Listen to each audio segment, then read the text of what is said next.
Muy buen día. Mi nombre es Angélica María Cruz Ramírez. Actualmente curso la maestría virtual en educación en primer semestre del año 2022 en la Corporación Universitaria Uniminuto. Este video va dirigido a la población padres de familia y docentes interesados en saber cómo ocurre el aprendizaje. Para ello vamos a mirar la relación que existe entre el aprendizaje y sus bases biológicas. Nos apoyaremos en el texto Teorías del aprendizaje, una perspectiva educativa, cuyo autor es Dale Schunk. La gente continuamente se pregunta, ¿qué es el aprendizaje? Todos tienen diferentes puntos de vista sobre las causas y procesos de él. Sin embargo, no existe una definición de aprendizaje aceptada por todos los teóricos, investigadores y profesionales. Según Schunk, podemos decir que el aprendizaje representa un cambio perdurable en la conducta o en la capacidad para comportarse de cierta manera, el cual resulta de las prácticas o de otras experiencias. En la filosofía del aprendizaje tenemos dos posturas, una que es el racionalismo y se refiere a la idea de que el conocimiento se deriva de la razón. También tenemos el empirismo, en donde todo el conocimiento se basa en la experiencia. Dentro del aprendizaje nos surge una pregunta: ¿cómo aprende el ser humano? Para dar respuesta a ello debemos tener en cuenta la estructura biológica del aprendizaje. Primero vamos a ver el sistema nervioso central y luego el sistema nervioso autónomo. El sistema nervioso central está conformado por el cerebro y la médula espinal. El cerebro pesa aproximadamente 3,5 libras y tiene el tamaño de un melón. La médula espinal tiene una longitud de 18 pulgadas aproximadamente y un grosor aproximado del dedo índice. Dentro del sistema nervioso central podemos decir y rescatar que se encarga de la conducta voluntaria, es decir, del pensamiento y del comportamiento. Y su principal función en la médula espinal es de transmitir señales desde y hacia el cerebro. En el sistema nervioso autónomo podemos decir que regula las actividades involuntarias, es decir, aquellas que tienen que ver con la digestión, la respiración y la circulación. El sistema nervioso central está compuesto por miles de millones de células, dentro de las cuales se encuentran las neuronas y las células gliales. Las neuronas son las que envían y reciben información a lo largo de los músculos y órganos. A diferencia de otras células, las neuronas no se regeneran. Se destruyen cuando se presenta una embolia, un accidente o una enfermedad. Las neuronas se comunican entre sí por medio de señales eléctricas y reacciones químicas. Las células gliales también son importantes en el sistema nervioso central y se consideran como soporte, ya que apoyan a las funciones de las neuronas.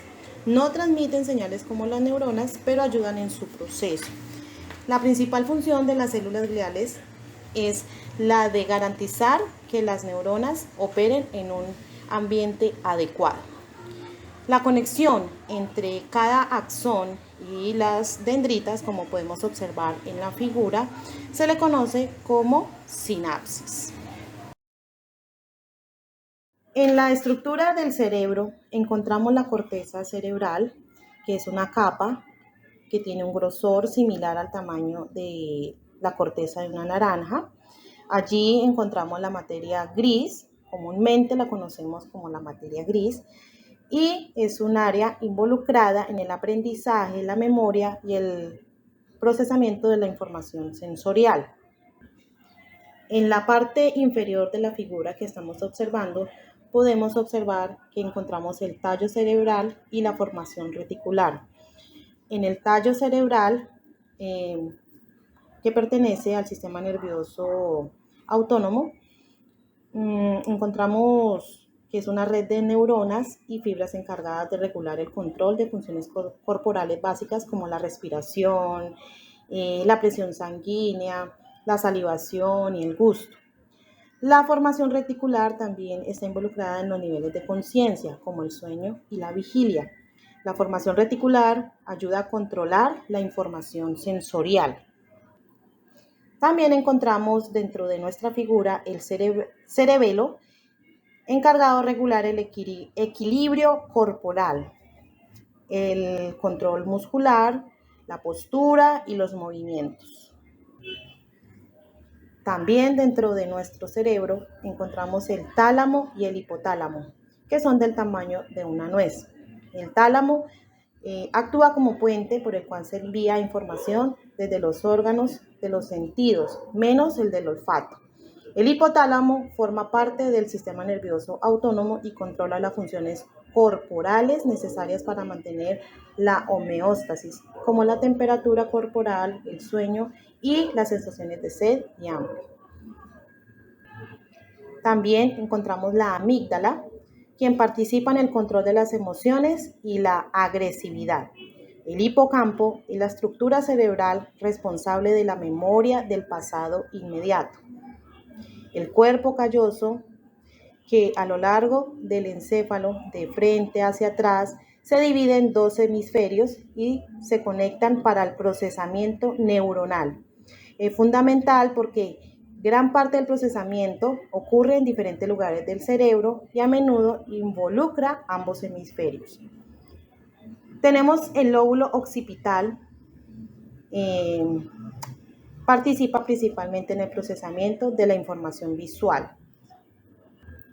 El lóbulo parietal, que es el responsable del sentido del tacto y ayuda a determinar la posición del cuerpo y integrar la información visual. El lóbulo temporal es responsable del procesamiento de la información auditiva.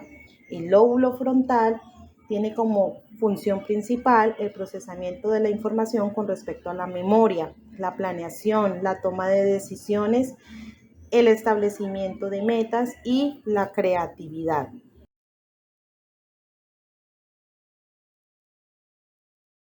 Ahora veremos cómo se da el aprendizaje en un niño, en un adolescente y en un adulto utilizando los medios tecnológicos.